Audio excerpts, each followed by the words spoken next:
Last night, the Atlanta Braves locked up the NL East, as we predicted on this show, after hawking down the Mets, who held a 10.5-game lead as of June 1st. Now, the Braves' dominance over this division is staggering. It's their 5th straight division crown, and they're 17th in the last 28 seasons.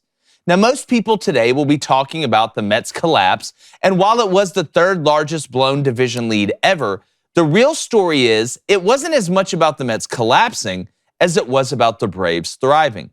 In the last 4 months, the Braves played at a 114-game winning pace and went 78-33.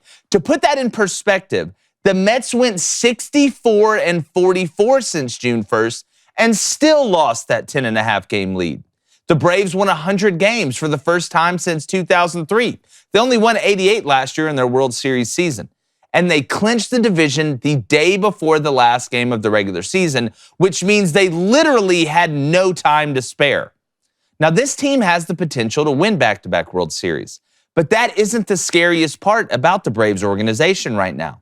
The most dangerous part about them isn't the past or even the present. It's the future.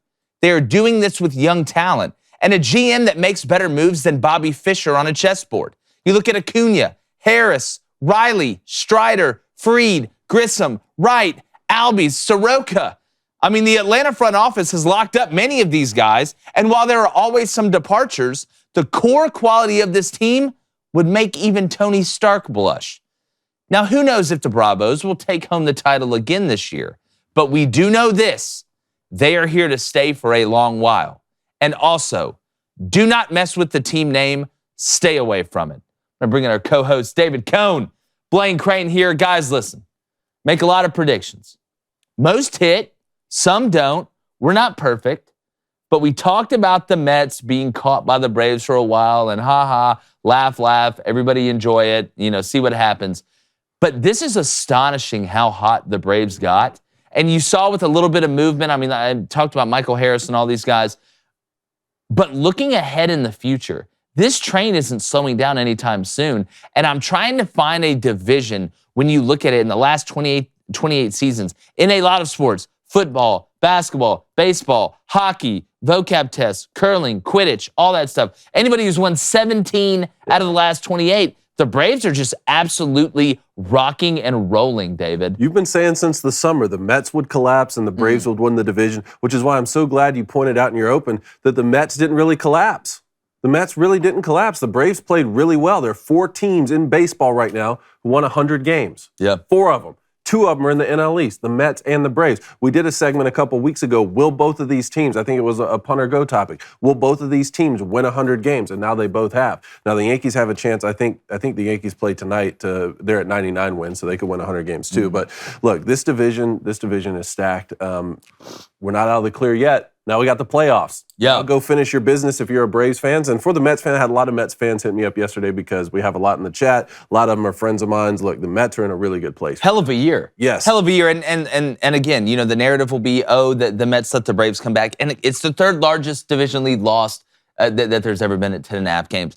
But it's one thing if you just fall apart. It's another thing if it gets taken. And the Mets right now, you look at the Phillies and the Padres on the periphery, but the Mets, best wild card team in baseball, in my opinion. Mm-hmm. When you look at that pitching staff, Carrasco, who looked good yesterday, the under hit I had at 7.5. I don't even want to talk about it. But you got Carrasco, you got DeGrom, you got Scherzer, you got Bassett, Diaz coming out of the pen, Ottavino, who I know struggled a little bit yesterday, ended up not giving up that crucial run. But the Mets have the pieces to make a run in the postseason, and the NL East is as strong as any division, in my opinion, when it comes down to who can win the World Series, B. Yeah, congrats to the Braves. I'm not surprised. Not surprised by this. Atlanta's got a lot of fight in them, but in bigger news, congrats Aaron Judge. Yes. On doing what he did. The most important thing that happened in baseball yesterday was definitely that. Great win, comeback, I believe, against the Rangers. And, I thought about it in my head, if Aaron took steroids, he probably would have hit 120 home runs during the season. 120? 120. We're thinking over 100 for sure. Maybe 105, that 105 to 115 range.